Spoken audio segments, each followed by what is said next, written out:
Greetings and welcome out there in podcast land. You have discovered Johnny Has the Keys, a podcast about horror, science fiction, references thereof, impressions. My name is David. I'm here with my really good friend Tim. Hey, Tim. Hey, David. How are you? How's it been going?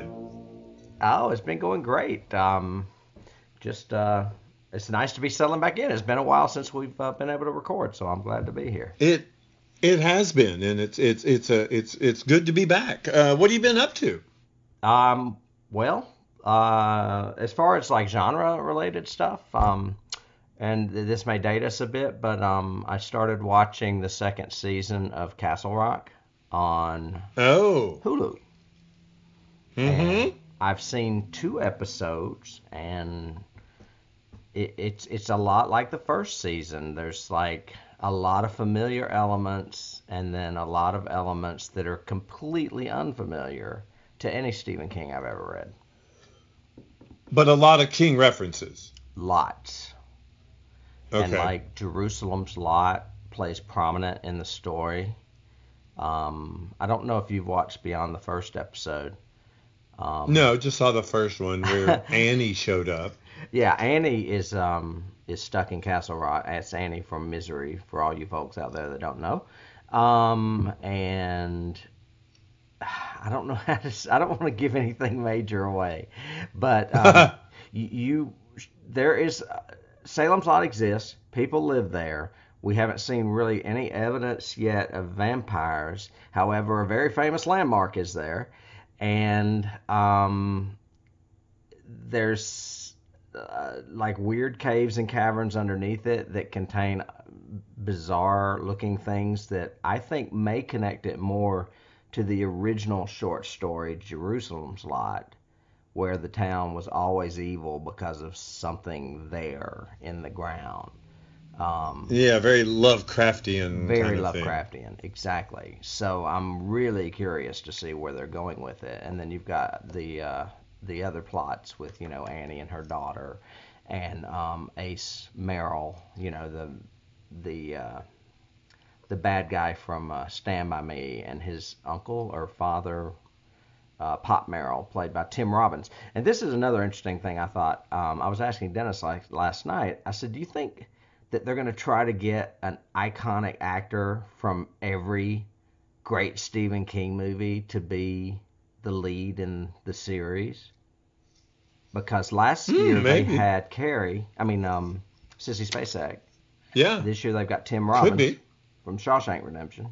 First year they got, Sissy Spacek to star in it. This year they've got Tim Robbins as the lead. Uh-huh. What if next year they got Jack Nicholson? Wouldn't that be killer? That would be cool. Yeah. Yeah. Yeah. So anyway, Castle Rock is on my radar right now. What's on your radar? I just tried to catch up on some stuff. So in traveling and doing the work thing, I've been able to catch up on some things. I mean, I've had it on my list for a while, but you always suggested The Witch. So I finally watched that and loved it. Very great period piece, such a wonderful sense of ominous all the way through it. So it's my kind of scary. It's scary as hell, and it's not got any of the typical tropes of modern horror in it. You know what I mean? No.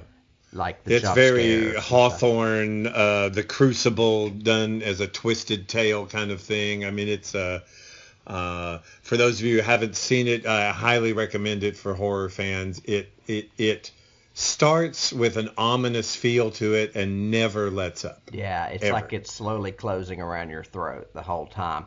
And there's a paranoia in there as well, because you're like, she's not a witch.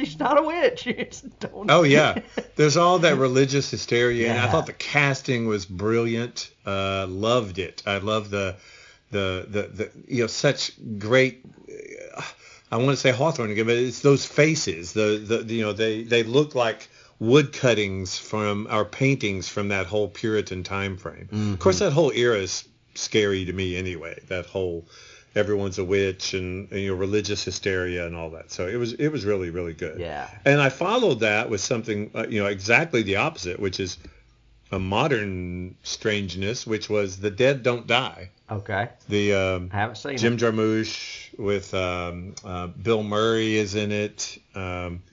It's I would not recommend it. I'd be very curious to hear your comments when you see it, because it is a zombie movie. It is a modern zombie movie.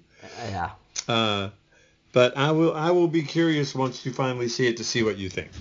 Yeah, it's not on my radar because I had a feeling it was going to be a stinker.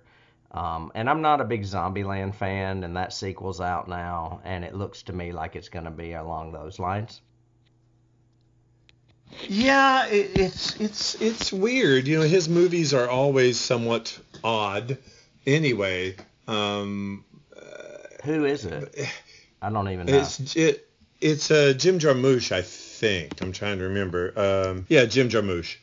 And Adam Driver's in it. It's got a good cast overall, but I don't know his Jim movies Jarmusch. What has he done? He did Stranger Than Paradise, was one of his other ones. Do you remember that one? No. I'm trying to remember some of his bigger ones. He's done a lot of videos stuff. Like, he's worked with the Talking Heads a lot. He's done a lot of their movies. He's done Neil Young. He comes from a very video kind of era. Well, and he's been around if he was working with those guys, because those guys are, old. Yeah. So, okay. Yeah. He did one that I really liked, though. It was with Forrest Whitaker, called Ghost Dog. It was The Way of the Samurai. It was about a black guy who becomes essentially follows the samurai code. Oh, okay. But his movies are really avant-garde, kind of very artsy. And this one's like that too. It's very odd. It's an odd movie, but Okay. Be curious to see what you think about it. Yeah, I mean, I'm going to check it out because it's a zombie movie. But I definitely recommend The Witch. I definitely don't recommend this one, but you should see it anyway. Sort of thing. Very good. And so for our gentle listeners who are all waiting with bated breath, Tim, what are we going to talk about today? Well, today is a landmark in Johnny Has the Keys podcast history, in that we're doing our first Stephen King film. What? Well, and Stanley Kubrick, for that matter.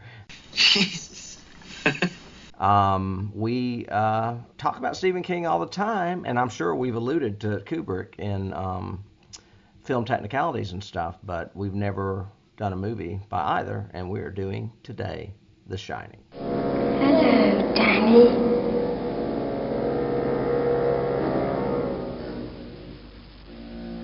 Come and play with us. Mm-hmm. So, Cue the music. Yes. Well, okay. Definitely a classic in many ways, I think. Adaptation of King, very popular. Definitely Stanley Kubrick, who's one of my favorite directors of all time, and great. Just a very iconic movie, even for its controversy when it came out. Yeah, and controversy there was. Yes. So do you want to give a little synopsis of it for those who supposedly have lived under rocks and have never either read or seen this movie? Yeah. It's pretty easy to give a brief synopsis. You've got Jack Torrance and his wife Wendy and son Danny, who is kind of down on his luck as far as employment. He's had drinking problems in the past. Takes a gig where he thinks he can have the time to write a book. And basically that gig is to be the caretaker of a hotel up in the mountains of Colorado that closes down for the winter because of the weather. No one can get to it. So he'll be isolated with his family and have plenty of time to write that best-selling novel. And what they don't realize is that the house is haunted. And there are plenty of ghosts in a hotel of that size. And eventually Jack is driven to murderous rage and is after his family. Now, the element that makes this unique is that the title, The Shining, is basically what you would call, what would you call it, David? Like a psychic gift. Yeah, it's a psychic gift. And Premonitions. And Danny has that gift. And he sees these ghosts before anybody, even though he's a child. And as they are checking in before they close down the hotel, he meets a cook that works there named Halloran that has the gift as well. And Halloran tells him that, nothing here can hurt you. Just remember, it's not real. Basically. What about room 237? Room 237? You're scared of room 237, ain't you? No, I ain't. Mr. Halloran, what is in room 237? Nothing. There ain't nothing in room 237. But you ain't got no business going in there anyway. So stay out. You understand? Stay out. Mm-hmm. But trouble ensues nevertheless. It is a Kubrick film. It is a Stephen King novel. And it is not it's not a literal interpretation of the book. So King was never happy with it. There are tumultuous stories of tension on the set and Stanley Kubrick being a perfectionist and how long and how many shots he often took to get scenes filmed. There's just a lot of history with this film. So there's many reasons why it's a classic, and not all of them are great. So. Well, let me go back to let's talk about the controversy a little bit. So there are marked differences between the book and the movie. King has gone on record at the time as saying that Stanley Kubrick made a horror movie without understanding the horror genre.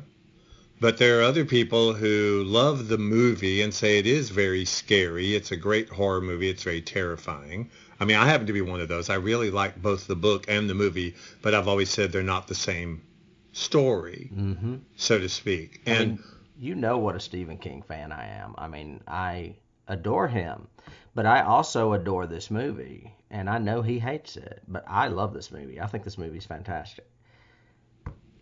Well, one of the things that I put in my notes, because a lot of my notes are this one are just reflections and things I've thought about or things I remember from years of watching it and watching documentaries and that sort of thing.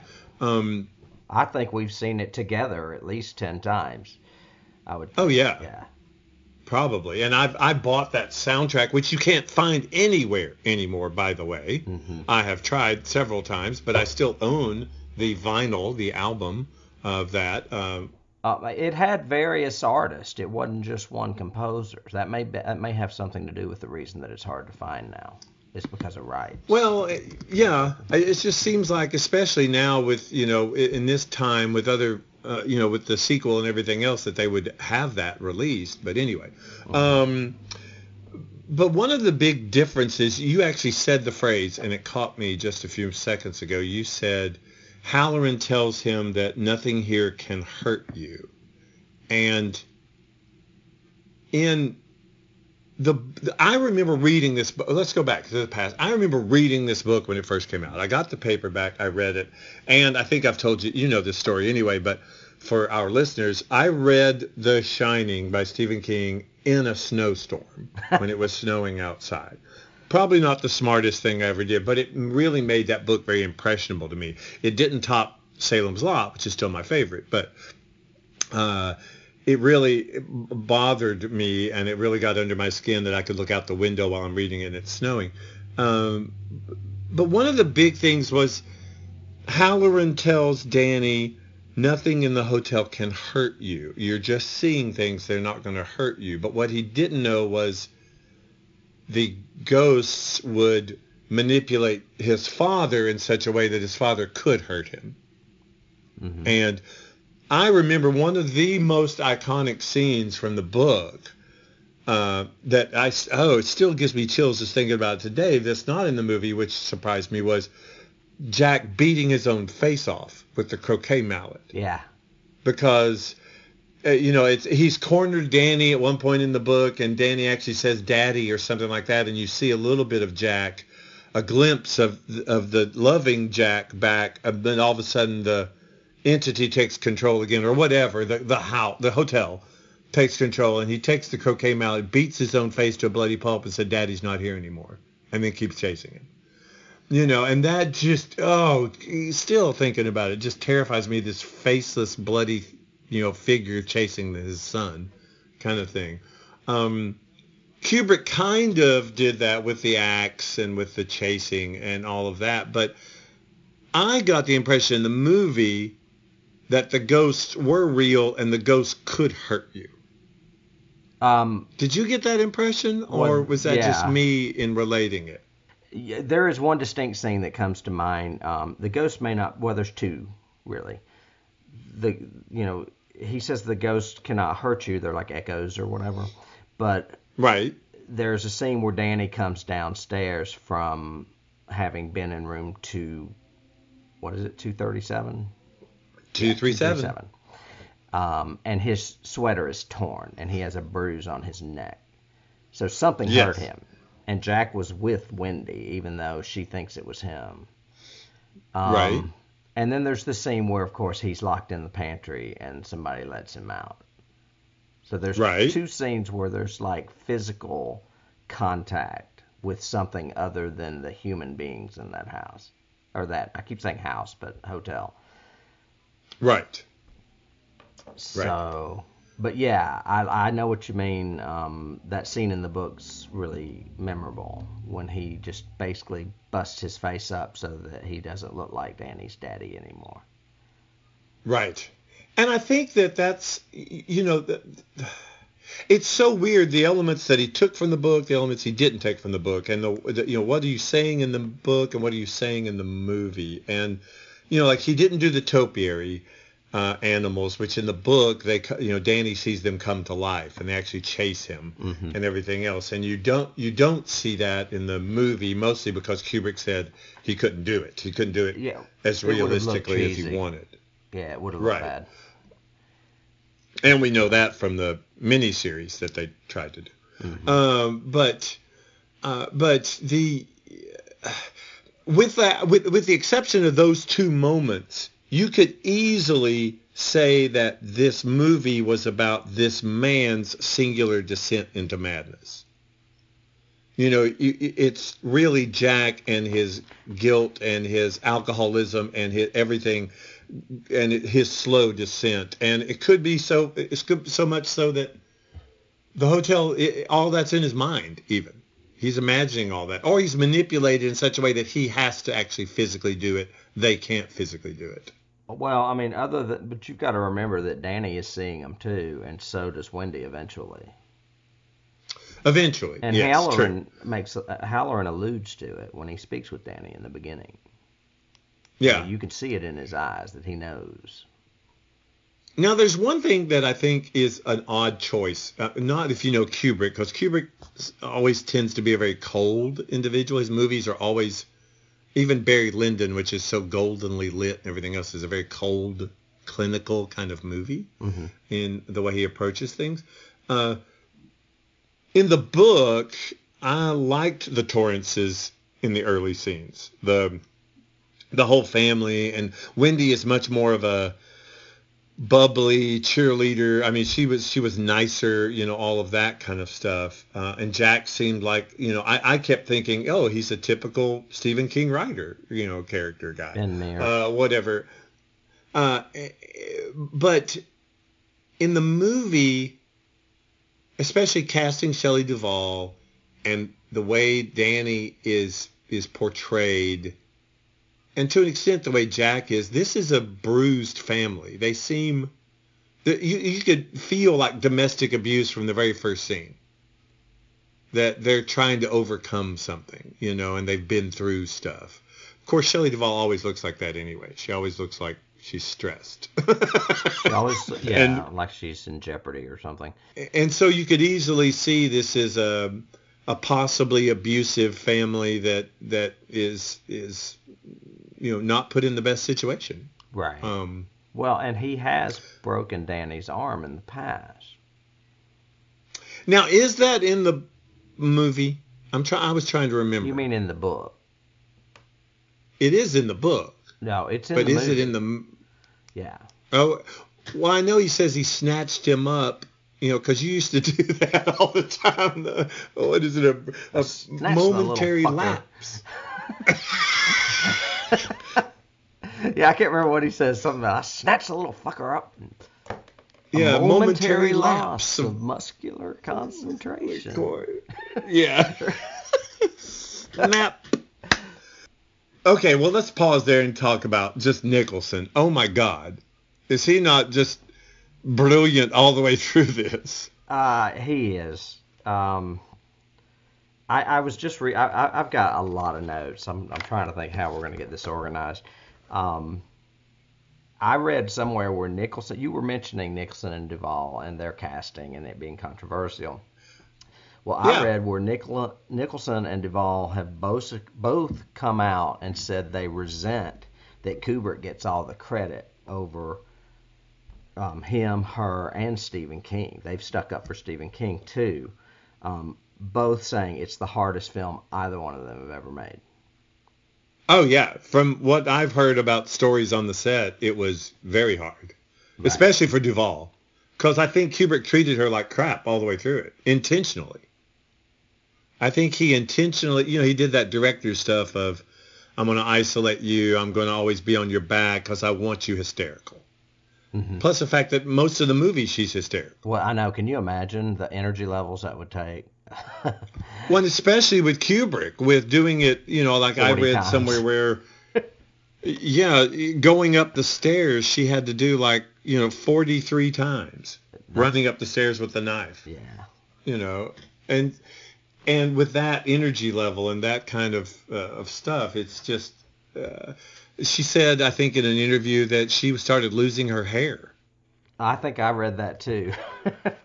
Yeah. That is wild. But, so talk about casting. Why don't we start where we normally do? Because, I talked about my impressions. What about your impressions? When did you first see it or hear it? So let's do our normal progression. When did you first? And we need to do a little more on the background. But as far as my first impression, I was in Atlanta when it was released, and I went with my cousin and her friend, and we were underage, and they wouldn't let us in unless her mother was with us, and she wanted to drop us off and get rid of us. So she paid to get in with us, and then she left, and the ushers came and made us leave. That's the first time I saw it. Okay. And then a week later, my brother Larry wanted to go, and he took me to see it. So I finally got to sit and actually see it. I would say my first impression was not as good as it is now. When I first saw it, I think I was young and looking for a lot of the craziness that comes with, modern horror. And it is a slow burn. It's definitely a slow burn. So that's my first impression. Okay. In retrospect, but you had read the book, yeah, right? I had not read the book at the time. Oh, okay. I read it after I saw the movie. Some Stephen King books I read before the movie. That one I did not. And then we've already said in retrospect, I love it. I think it's beautifully shot. It's like a work of art. It's like a painting. It's just incredibly beautiful. Now that being said, I'll give you a couple of quotes that Stephen King said. Stephen King says it's a fancy car without an engine. And then he also said, I think that Stanley set out to make a film that hurts people. Really? Yeah. But I also read, I wonder, somewhere where he made a quote. This is paraphrasing, but I read somewhere where Stanley said he was trying to elevate the material of a B-grade writer or something. So he like dissed King. Yeah. And I was like, oh, so that's why King's holding this grudge. It's because Kubrick was attacking the writing of the novel. So it sounds to me like there was just a lot of ego involved, if you want to know the truth, between both of them. Well, that makes sense, I guess. Mm-hmm. Kubrick also used to call Stephen King at 3 o'clock in the morning and ask him weird questions like, do you believe in God? And when Stephen King told Steven Spielberg this, Spielberg asked Stanley, and Stanley denied it. So I don't know who to believe, because I'm sure Stephen King was probably embellishing a bit as well. Other background stuff. It had unfavorable reviews upon release, but now it's regarded as one of the best horror films of all time. Yep. Peter Straub refers to the novel as a masterpiece, that it's the best thing in 100 years.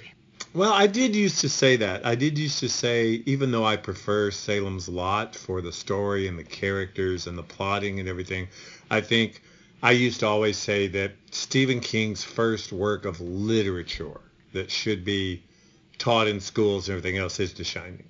It's just the way it's written all the way through, until he did It, and I think It is brilliant too, from a literature standpoint. See, I would put The Stand in there, probably. Oh, yeah, Stand too. Because it's almost like a sequel to the Bible. It really is. It's like the third book of the Bible. You know, the New Testament. Yep. But, I mean, I love Salem's Lot. And I love them all. I'm not sure what I would want taught in school. And The Stand is obviously, that would take an entire class because it's so long. Yeah, they'd probably have to stick to its short stories.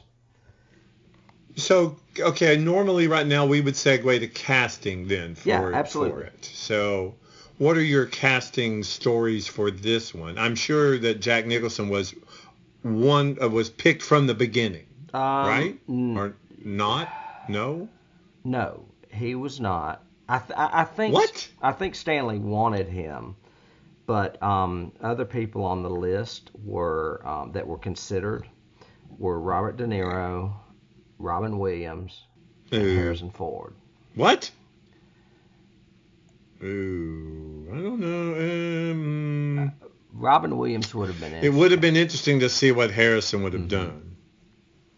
And Robin Williams, had not really made that crossover yet in the movies. That came with Good Morning Vietnam in the 80s. This was around, 79, I think. Yeah. Yeah. Now, others considered were James Brolin, which is funny because he already did almost the same exact thing in Amityville Horror. Right. Chevy Chase. What? Martin Sheen. Leslie Nielsen. Yeah. No! What the? Christopher Reeve, who I could see Christopher Reeve doing it.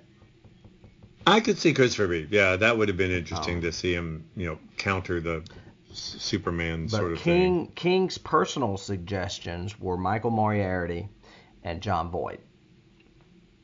Because he didn't want, he wanted somebody very safe. And Nicholson, doesn't look safe. And that was his argument. Jack already looks like he could be a problem. These guys don't. Right. I mean, I think, obviously King would want them because of, it's that, the fall of the hero kind of thing. If you don't set them up as happy or normal or whatever, then the fall doesn't really happen. I only have one for Wendy, which is kind of brilliant, and it was Nicholson's suggestion, and it was Jessica Lange. And I was like, wow, she would have been brilliant in that, and she would have been a lot less mousy. Yes.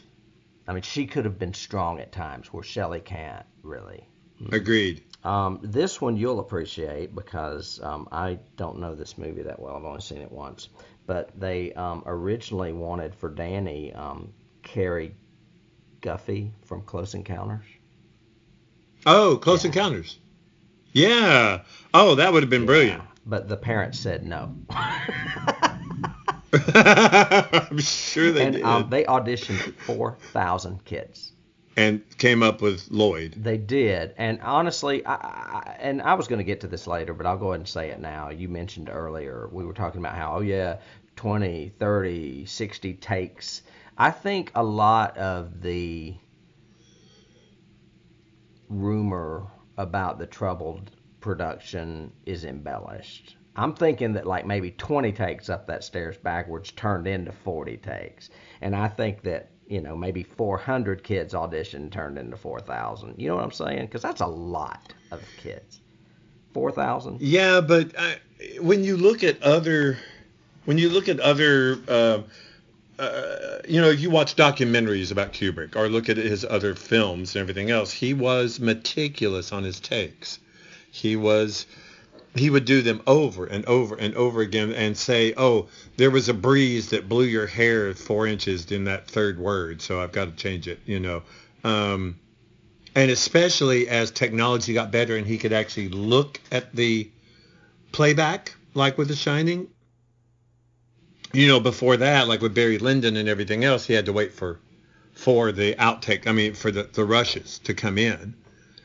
But so he would intentionally take more than he did. But even afterwards, he started doing these multiple takes. I've got, on my notes, I've got lists of like 35 takes for Wendy to run up the stairs with a knife, 80 takes for Halloran just to walk to the front door. No dialogue, just him walking to the front door. Yeah, I read a note where Jack and Scatman were friends because they were in Cuckoo's Nest together. And Scatman... There's your key. They said he used to beg Nicholson to get Stanley to quit because, he was approaching 80, I think, when they filmed this. And he was just, it was wearing him out. Well, his eyes open and the slow zoom on Halloran in the bed when he's having the shine, when he's in Florida, 60 times they did that. So much so that he started really crying. And that's some of the takes that they used, one of the takes they used. But Kubrick was like that. He was an extraordinary perfectionist, and part of it was the way he framed shots, the way he wanted shots to go. He was using Steadicams in this one, so there was a lot of that had to be right, when you're doing those shots of. Yeah, it was the first Steadicam film, I think. Yeah. Yeah.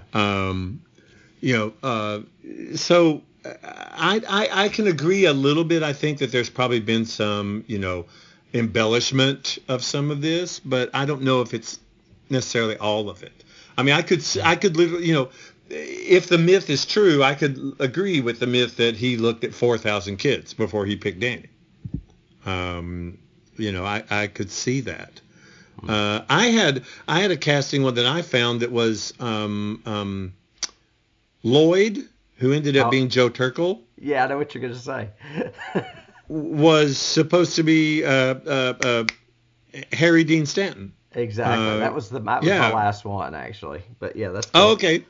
But he was committed to Alien because they filmed at the same time. Yes. Yeah. Which I thought was cool, too.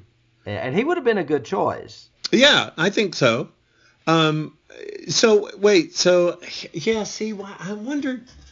It must have just been Kubrick's intent, because I question the casting of Shelley Duvall. I really do. I think she did an awesome performance, but to your point, there's no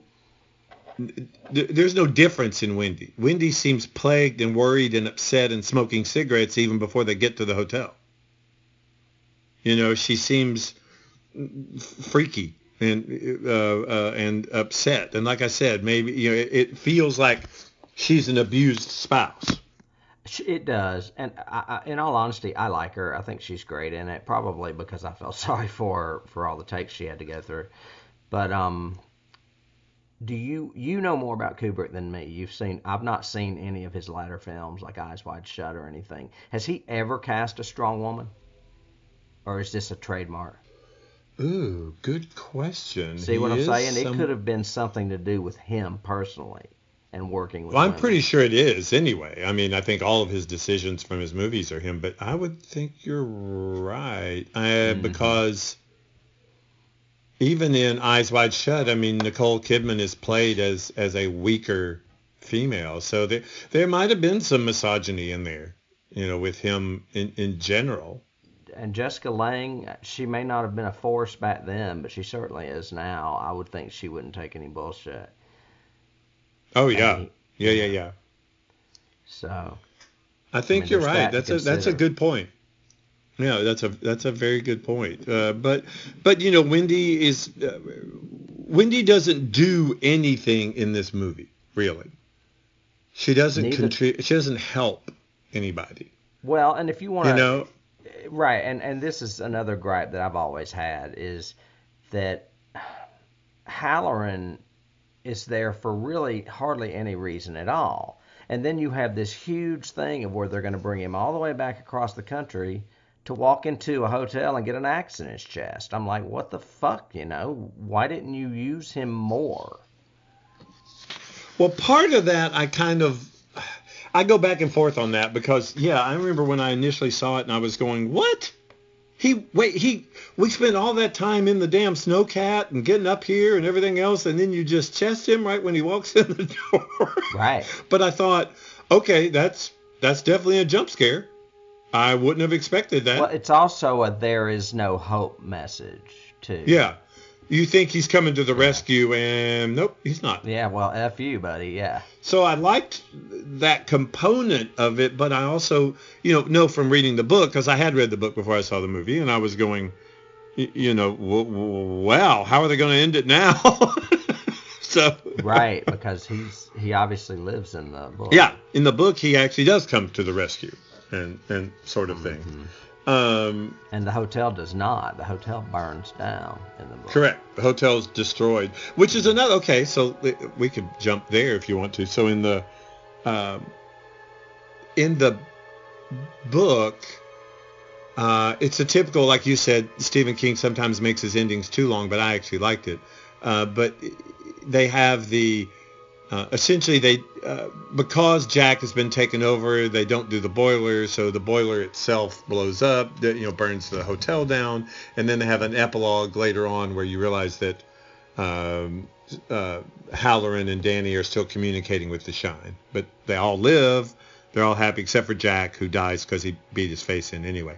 But in the movie, how would you translate the ending of The Shining? You're talking about the Kubrick film? Yes. Just that the way, if you want to include Halloran's part in it, that the way events played out, it led up to eventually Wendy and Danny having a snowcat to escape in. Right, but then so they get away. Because they couldn't. Yeah. They get away from Jack without freezing. They get into the snowcat. They escape. Jack. Yeah, because Jack tampers with their snowcat. That's why they can't get away while he's alive. Right. And Jack freezes to death. And then what happens? Mm-hmm. Oh, it's one of those weird endings like Burnt Offerings where they go to the picture and he's in there like he's been there the whole time. Right. So what do you take from that? Yeah, if you're asking me what they're saying, I really don't know. That maybe he was reincarnated? I have no idea. Yeah, I don't know. Is he now in... the impression I got when I first saw the movie was, okay, the hotel has literally taken possession of him, and he now. That's that's the best explanation. He is now a part of their family. Right, he's been accepted into them. He loses his family, but he's in a new family of ghosts that live at that hotel. Or whatever. Right. That's kind of like my take on it. Yeah, I could buy that. It's just. It's a weird kind of twist there at the end that that people talk about. It did make an impression on people that the way he ended it.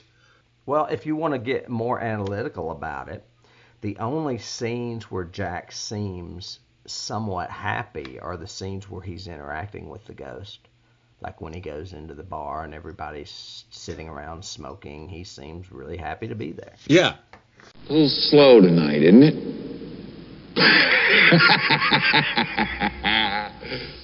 But when Wendy comes in to talk to him about his work, he basically tells her to eat a shit sandwich and drop dead. Right. Let me explain something to you. Whenever you come in here and interrupt me, you're breaking my concentration. You're distracting me. And it will then take me time to get back to where I was. Understand? Yeah, I've got that all of the denizens of the Overlook seem much more happier than the Torrances. They seem, Lloyd and Mr. Grady and all of them seem much more at ease and happier than the Torrances, who are, upset. Yeah, even that guy with the split down his head says, "Great party, isn't it?" Great party, isn't it? Yeah. Yeah. I also have in my notes, I said the book, another difference between the book and the movies, the book seems to be a lot more from Danny's perspective, and the movie seems to be a lot more from Jack's perspective. I know we see both in each, but the feeling in the book is much more that it's from Danny's point of view. And in the movie, I think people come away with the impression it's from Jack's point of view. Does that make sense? Yeah, and I mean, from a narrative perspective, I would think it would have to be, if you wanted to see the inner workings of what was happening to him with the ghost and stuff. I mean, because Danny couldn't be watching that all the time. Right. To use his point of view, you know what I'm saying? Yep. It had to be from Jack's point of view, and that was that. Who wrote that with him? Diane Johnson, was that her name? Yes. Yeah, I think so. He picked another writer to help him with it. I mean, I think she's not a screenplay writer though, isn't she? Like a novelist or something? I think that's what I remember from my notes. Yeah.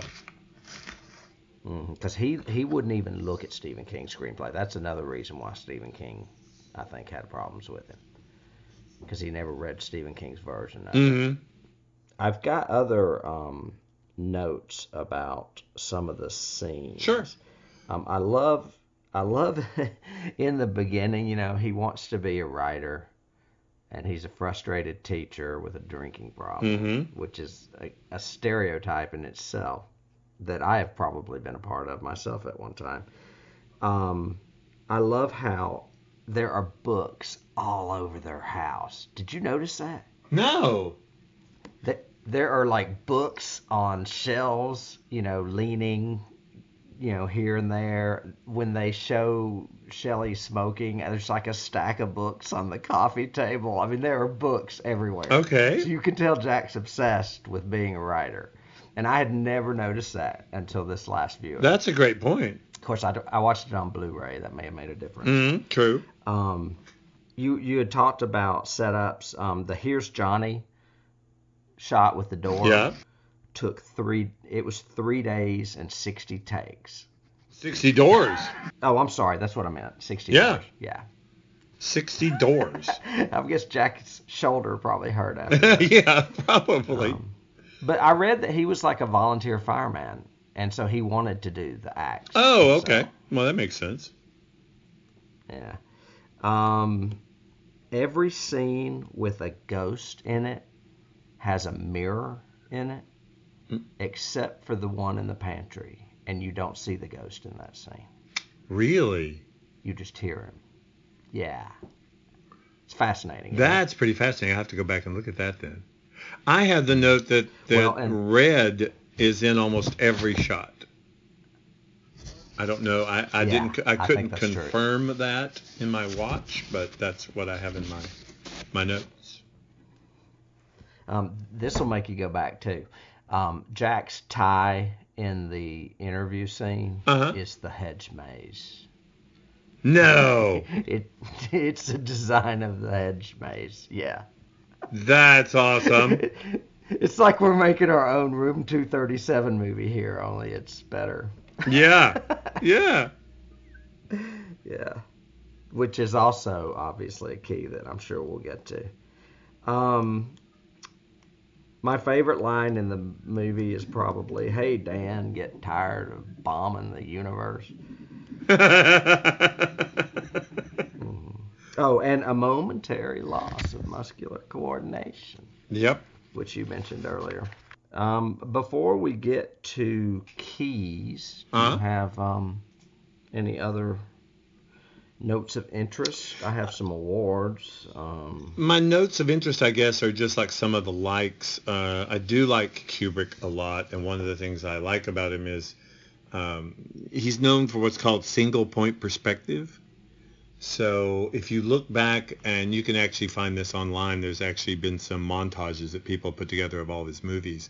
But all of his movies try to incorporate single point perspective, which is this, you're watching the film and your eye is guided always toward the very center of the frame, as opposed to left or right or up or down. It's always a center horizon point to the point. So you think about seeing Danny on the tricycle or the big wheel, and he's always in the middle.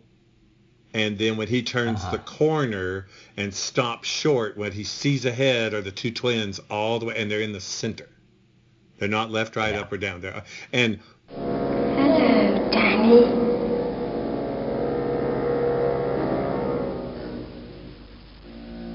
Come and play with us.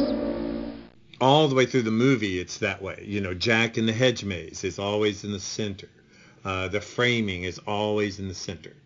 And it's something that and when that scene we were talking about where he's chopping down the door, the camera goes left, right, but it always comes back to Jack. Right. The camera kind of goes with him as he's chopping, but it always goes back to him. Yeah, it goes with the axe coming, or with wherever he is. It's like, it's almost like framing him, kind of thing. Mm-hmm. And that's one of Kubrick's things that gives it a unique style for him, but also forces the viewer to look at what he wants them to see. So I really like that from a directing standpoint. And I think directing all the way through, I mean, you said, you know, when you first watched it, you were probably expecting more, so it didn't have the same impression. I mean, it is a slow burn movie. It is. And I was a kid and not yet as well versed in the film world. I mean, I didn't realize I was watching something that was beyond really just a movie. Yeah. But I like the direction. I love the art direction in it. I like the design of the Overlook, of the hotel itself.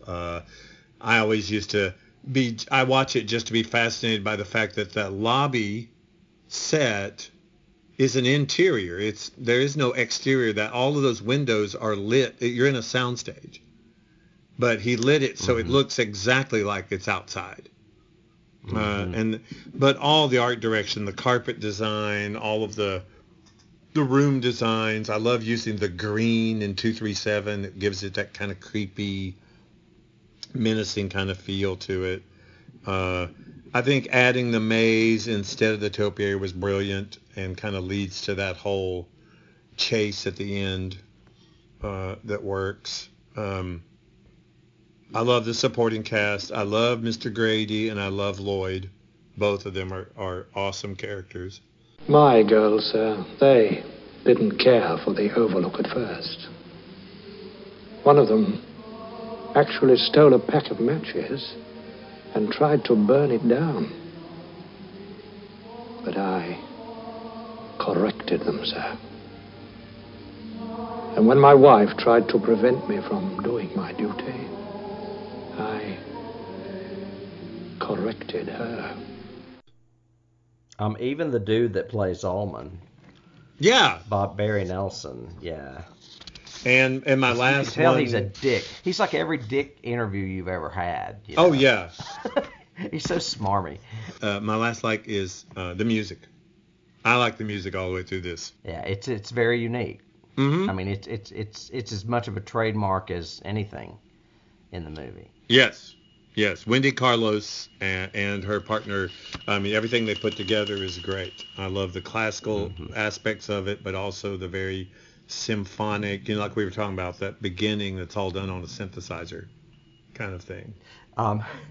Back we were talking about Barry Nelson as Allman. I've got a note here that I thought was hilarious, and it's Jack's reaction when he says, yeah, he murdered his family with an axe. Yeah. And Jack's trying to be like, What do you say to I that? gotta win this. Yeah, I gotta get this job. How do I react to this? I mean, you can see all that working in his eyes. He's like, should I act shocked? Should I act, whatever? I need this job. Yeah. It's hilarious. We were talking about directors, Spielberg, and we were also talking about Stephen King. Uh-huh. But have you ever heard what Brian De Palma said about Stanley? No. Brian De Palma said that Stanley Kubrick can't direct horror because he doesn't like or understand people. That's probably pretty true. I could see that, yeah. Oh, I just thought that was so funny. Because, I mean, I'm sure he was viewed that way by some as like being completely unrelatable. Yeah. And I read somewhere that his trademark is bathrooms, and there's several bathrooms in this movie. He does like bathrooms. Bathrooms are... And I think there's some in Clockwork Orange. That is another one I've seen.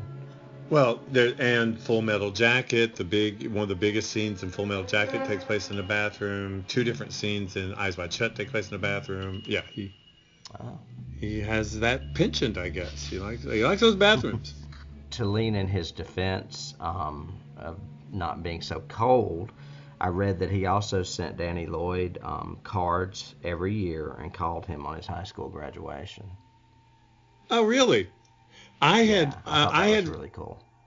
I had read that he told Danny and the crew around him anytime Danny was in a scene that they weren't doing a horror movie, that it was a drama.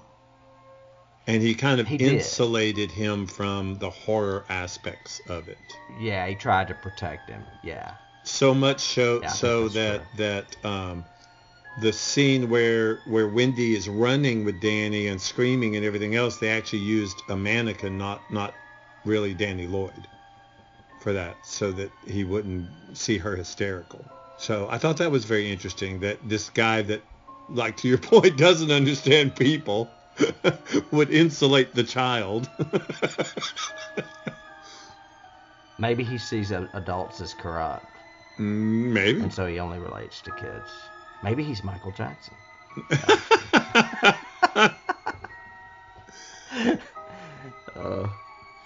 So what about keys and stuff like that? Yeah, I'm sure you have a bunch.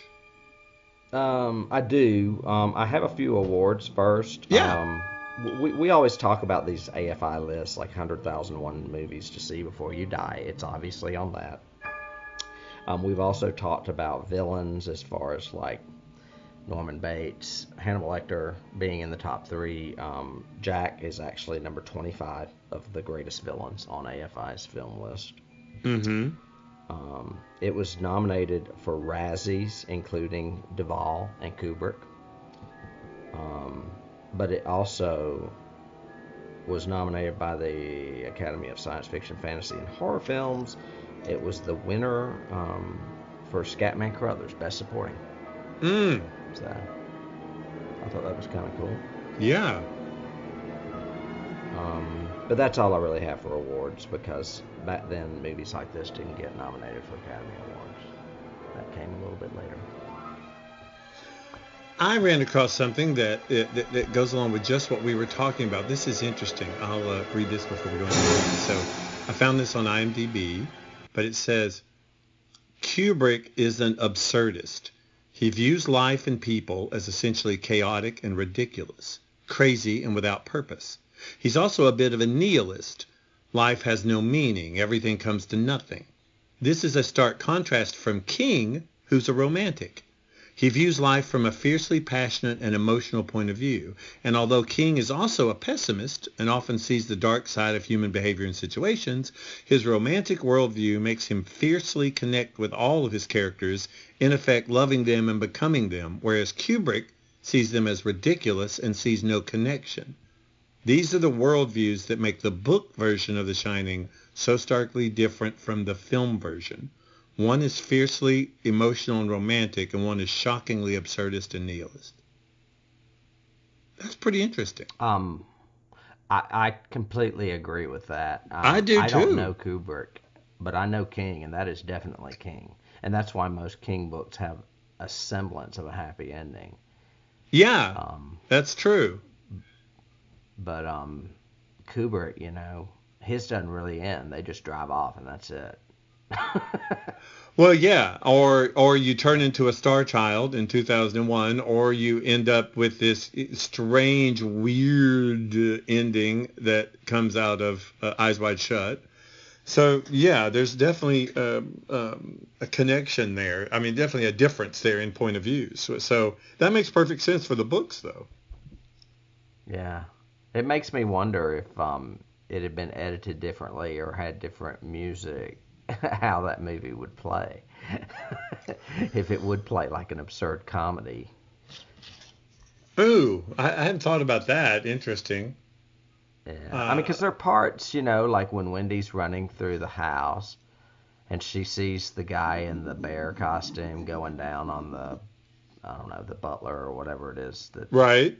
The guy in the suit, the two guys. I mean, that could be played for comedy in some respects, even though it's freaky in this respect. Right. Because she's seeing people that she didn't realize were there. True. Well, and as far as keys, starting into keys, I think we should probably approach the fact that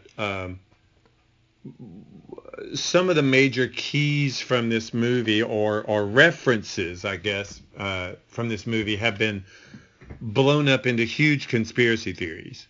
And, I mean, I've got 3 listed. One was the conspiracy of the Native Americans and the fact that there's all these Native American images on the walls, pictures, paintings, all that kind of stuff. There's Calumet food products all over the kitchen. And they actually reference Native American Indians twice. And conspiracy theories have said that that's intentional, that Kubrick meant to do that. Although I've read that, no, he didn't. It just, you just read that into it. That was just part of it. He does mention the Donner Party. Is that part of what you're talking about? Right, Donner Party. And also remember, he says the hotel was built on an Indian burial ground. Right. That's a trope. Cliche. Which is also a key to, Poltergeist. So there you go. If we want to go there. Right. And Pet Sematary. Yes. And the other one that I do think is kind of interesting conspiracy-wise is, because at this time, everybody was thinking that Kubrick was the one who faked the moon landing. And that Apollo 11 never happened, and instead they hired Stanley Kubrick to direct that in a soundstage somewhere. So the theory goes is to make fun of that theory or that belief. The theory is that he made references in the movie, and they're there. I mean, like Danny in the hallway is wearing an Apollo 11 sweatshirt. The room he intentionally changed to 237 because 237,000 miles is the distance between the Earth to the moon instead of 217, which was in the book. Okay, I heard a different reason. Oh, what's yours? Tell me that one. That there was a 217 room in the Stanley, and they were afraid it would be connected or something. So yeah. Oh, yeah. That 237. People would always have to have that room. Right. No one, or they wouldn't want it. And 237 didn't exist, so they went with that. So they could go with that one. But I mean, I kind of have a hard time believing that because. Oh, you know what? It's not. Never mind. I forgot. They used a different hotel. It wasn't the Stanley. It was some hotel in Oregon that didn't want them to use 217. The Stanley really exists in Colorado, but they filmed it based on a hotel in Oregon or something. Yeah, but the Overlook, I mean, King originally got the idea when he was in Estes Park, right? Staying at the Stanley Hotel. Is that correct? Okay. Yeah, it's called the Stanley. And it exists, and it's the one where they filmed that terrible miniseries at. Oh, really? They really used the real hotel? They used the real hotel, yeah. I didn't know that. Mm-hmm. So there's a key. That was when King was trying to get back and, make it his way, and it's just not good. Oh, okay. All right. What keys do you have? You go yours. I'll go back to the beginning of the director. Stanley Kubrick made the cast watch 3 films in preparation for this movie. One was Eraserhead, which is one of his favorites, and Rosemary's Baby, and The Exorcist. Yeah, Which, he had never done horror, and I think the fact that he used Friedkin and Polanski says a lot, and David Lynch to an extent, because Eraserhead's a strange movie. It's a very strange movie. Yes. So those are, I guess, directorial keys. For you. I mentioned earlier the Amityville Horror. It came after The Shining was published. I think I wrote this down on purpose. Amityville Horror's book came out in September of 1977. The Shining came out in January of 1977. And it makes me wonder if Jay Anson took that story, said, hey, this is true, let's make it in a house up in Amityville. Maybe. Because, that was a big cash cow in the late 1970s, saying that book was true. Oh, yeah. And it was basically about a man that was driven to murder by ghosts. Yep. A haunted house. So I think that's a big key. That's a big key. You talked about the opening. We've talked about it when we did our Alien podcast, but the outtakes from the opening sequence were actually used in the ending sequence for Blade Runner. Mm-hmm. And they're just as much a trademark as anything else in the damn film. It's very recognizable. Yes. And using the way they were shot with the Steadicam and the helicopter and all that was really a great opening to set up the story. And another Blade Runner key is, of course, our dear bartender friend Lloyd happens to be Tyrell, who creates the replicants in Blade Runner. Mm-hmm. Joe Turkel. This one is another. I already mentioned The Exorcist, but another coincidence it has with The Exorcist is that only 2 characters die. Ooh, that's a good one. Mm-hmm. Because, you think about these being the scariest movies ever, but not really that many people die in them. Yep. It's not like, a body count of Friday the 13th, per se. Other keys I have, these are Stephen King keys, with Psychic Kids. You've got Carrie, Firestarter, and Dr. Sleep, and The Dead Zone, and this new one he has out that I haven't read yet called The Institute. Okay. All about gifts, children with gifts, pretty much. Or people, not necessarily children. Yeah, he did like that. He liked that whole child. It's a common theme in his work, for sure. Another one, if you want to go back old school, and I'm sure this was a key when he was writing it, is The Haunting of Hill House. Yeah. Like all roads lead there. And in particular, spirits driving people insane. And that's what happens in that book with Eleanor, is the spirits get to her, and she ends up crashing that car at the end. And interesting talking about that, it's kind of a side tangent, but close to it. The Witch is about forces driving people to madness, too. Kind of like what we talked about. Since I mentioned that earlier in my What I've Been Up To.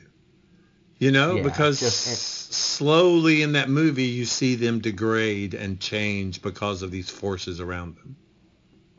Yeah, it's not ghosts per se so much as it is the supernatural. Right. Yeah. Yeah. It's Black Phillip. It's Black Phillip. Yeah. Oh my God. It's not a key, but you just reminded me. I really, really love the scene in the bathroom between Jack and Grady. I do too. And I think that's one of my favorite lines is, You chopped up your kids, Mr. Gray. You know, that's just... Yeah. No, you chopped them up to little bits with an axe. Little bits. And then he just goes, I don't recollect. I don't recall that. So. That's funny. I don't recollect. And the way he does the I corrected them, you go, oh, yeah. Uh-huh. Kubrick does something really interesting in that scene, too, with the camera. He, violates the fourth wall. Yes. Flips over to their other side. Very good point. It's disconcerting. Yeah, it unnerves people because we're not used to it. We don't like to see characters change sides of the frame. Yep. It is that's a huge rule of cinema, is don't violate the wall, the line. I came across this really cool little thing that was numbers, and it was called The Shining by the Numbers, and you guys can look it up and see. But one of the things I thought was really cool about it was the number 42, and whether or not this is intentional or not, people since The Shining have said that these are references, these are keys that are important. Danny, when he's brushing his teeth, in the scene, is wearing a sweater, and on the sweater it says 42. When they first pull up to the Overlook, and it shows the outside thing, there are 42 cars in the parking lot. Halloran's license plate, when he's driving the Snowcat, has a 42 on it. They are watching the summer of 42 on television, and ironically, they're watching it at the 24-minute mark, which is the opposite of 42.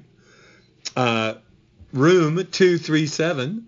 If you multiply 2 times 3 times 7, you get 42. You actually, if you watch the movie and in the Blu-ray version, which I think you have, the first time you see the door 237 is at the 42-minute mark. These are wild. I was looking them up and I watched them and went, oh my God. When Jack first walks into the bar and sees Lloyd, the chairs in the bar, there are 4 bar stools on the left and 2 bar stools on the right. All work and no play makes Jack a dull boy has 42 characters. Dr. Sleep, which is released this year, is 42 years after the publication of The Shining, the book. And the last two are, if you take 42 and divide it in half, you get 21. 21 is the year in the picture that they zoom in on. It's 1921. And as they're zooming in on that picture down that hallway and you're hearing We'll Meet Again, which is a great song, by the way, there are 21 pictures on the wall. So that's the end of my number thing. I came across that and went, holy crap, that cannot just be happenstance. That cannot just be coincidence that some cinephile has put all that together. Some of that had to be intentional. Well, I mean, you know what 42 means. It's the secret of life, the universe, and everything, mate. I mean, of course it is. It is the answer to life, the universe, and everything. So long, Douglas and thanks Adams for all the told fish. It's funny that you mentioned that because King is obsessed with the number 19. I didn't know if you've ever noticed that. I did not notice that. Really? Yeah, in almost every written work and in several filmed works, including Castle Rock, this second episode of the second season, you will see the number 19 places. Okay. The cabin that Annie and her daughter are in Castle Rock this season is cabin 19. There's a 19 by the door. It figures more prominently into the Dark Tower than anything. But I just think it's King's favorite number, and he just sticks it in there everywhere. And maybe 42 is Stanley Kubrick's favorite number. I don't know. Could be. Yeah. So that's funny though that you mentioned that. I was gonna get to Room 237. It's been a long time since I saw it, but there's a shit ton of conspiracy theories, and that's obviously a big key to this film. If any of you guys out there have seen it, it's a documentary where they just find all these hidden meanings in the movie, The Shining. Uh-huh. It's a long one too, isn't it? Isn't it more? I think it's more than 2 hours. Yeah, it's a long documentary. So, did you get a chance to see it? I know you were going to try. I did Okay. not. It's been a real long time since I saw it. Yeah, and there's lots of controversy over the number, why he picked the number, why he used, what he was doing. So I'll have to watch it, and we should rewatch it and maybe talk about it in like a bonus An feature. intro. Yeah. Or an intro. That would be fine. Yeah. Yeah. Back to keys. I mentioned this earlier, but there are more reasons I want to bring it up. There was a book Robert Muraskow wrote in 1973 called Burnt Offerings. Stephen King has, well, I don't know how he rates it now because so many years have passed, but when he wrote Danse Macabre, he put this in his top 10 horror novel category. Mm-hmm. And I think it's kind of funny because he was probably inspired by it since it came out 4 years before The Shining. And it is about a house where the ghost drive people to madness, the previous, I guess, owners or people that live there. And it has elements in it that the movie has in it, like at the very end. You were just telling me about that hallway with all the pictures, and then the close-up on the picture that all of a sudden Jack is there, and he's like a part of the family. Well, at the end of Burnt Offerings, there's this bureau, and they go down it, and there's all these little picture frames, and the very last picture frame has the family that is killed in that movie. Like the last members that join that family of that house. I mean, there's a lot of these are, I mean, they're not coincidental. They're obviously, they may be subconscious, he might not have intentionally said, I'm going to steal that from Robert Muraskow, but I do think he was influenced by it tremendously. And I have read both. So. That makes sense. And that movie came out in 76, which was, at least 4 years before The Shining. Yeah. So.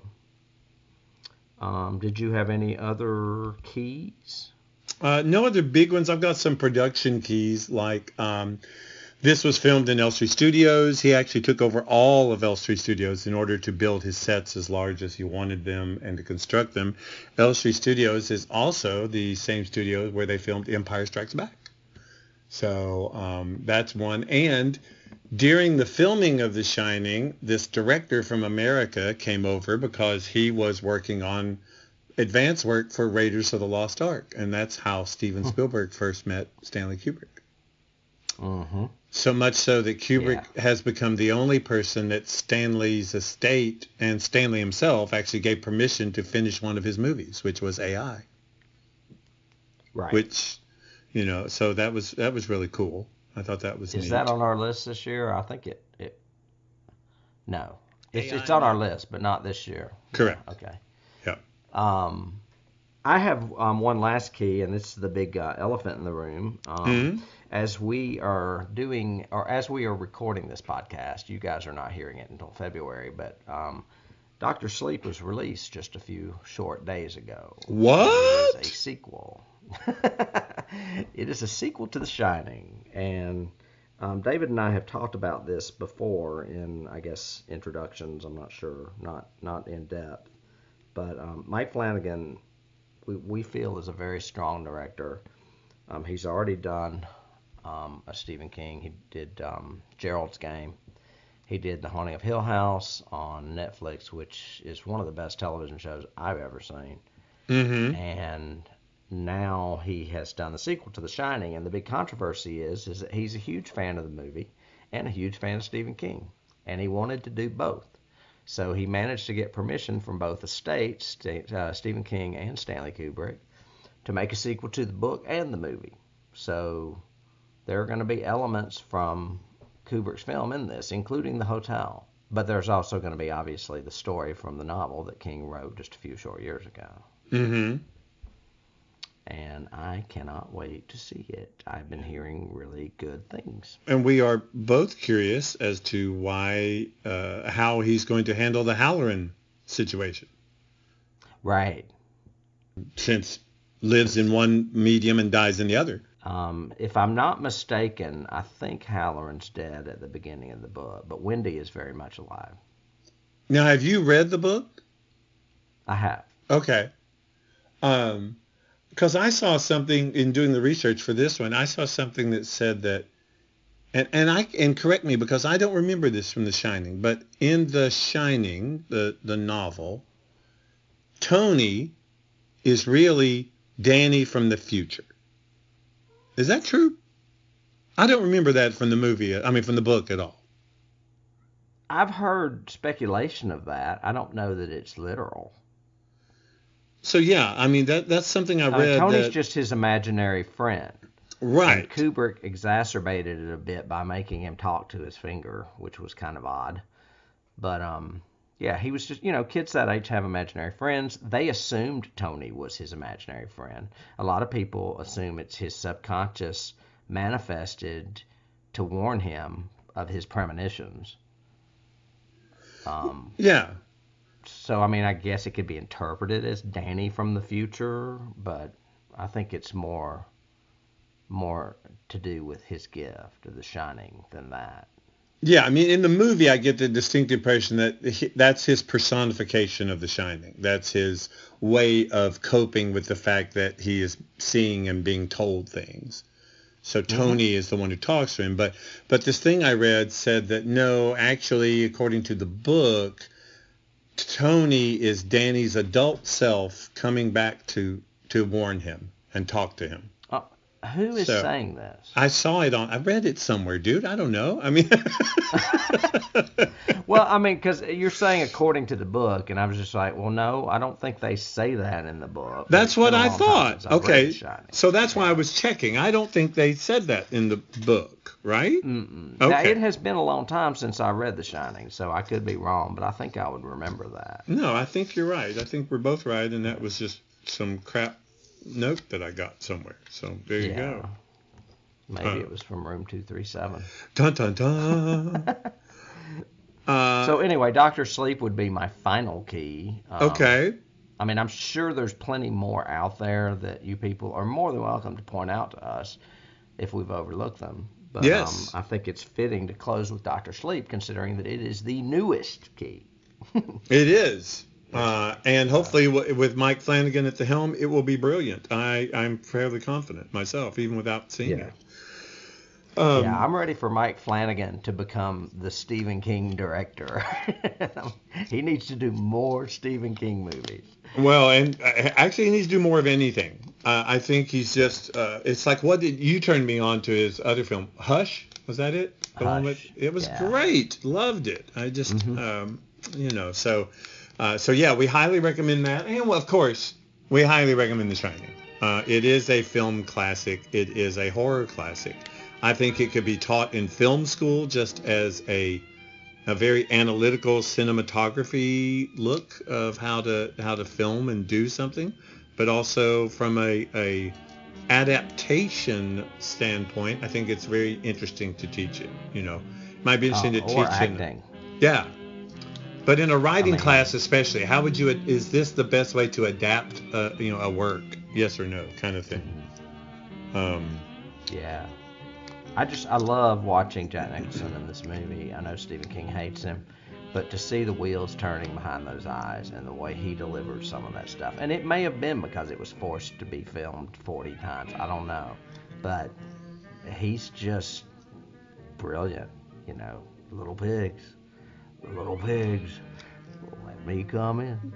Well, and for me, the one is when he walks into the empty bar. We follow him. He sits down. He puts his hands over his eyes. He pulls them down. We don't see what he sees, but obviously he sees something. And it's just the way he does it.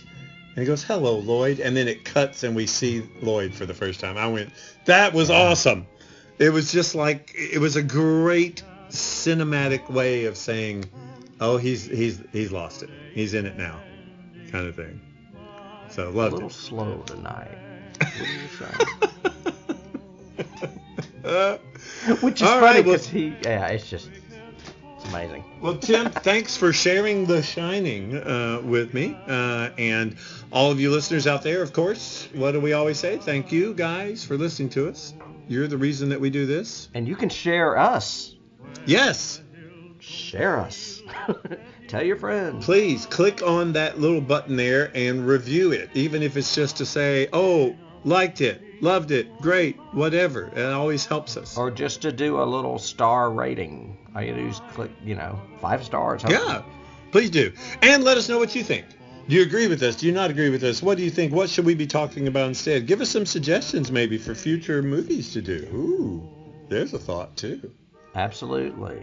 Find us on Patreon. Sign up for our newsletter. If you do subscribe to Patreon, you will get a complete list of what we're scheduling for this season. So you'll be able to plan ahead as far as watching films. Yep. If you're wanting to watch them with us. Yes. So. And thank you all again. Tim, thank you for being there, and we'll talk next time. All right. We'll see you later, David. Bye. Bye.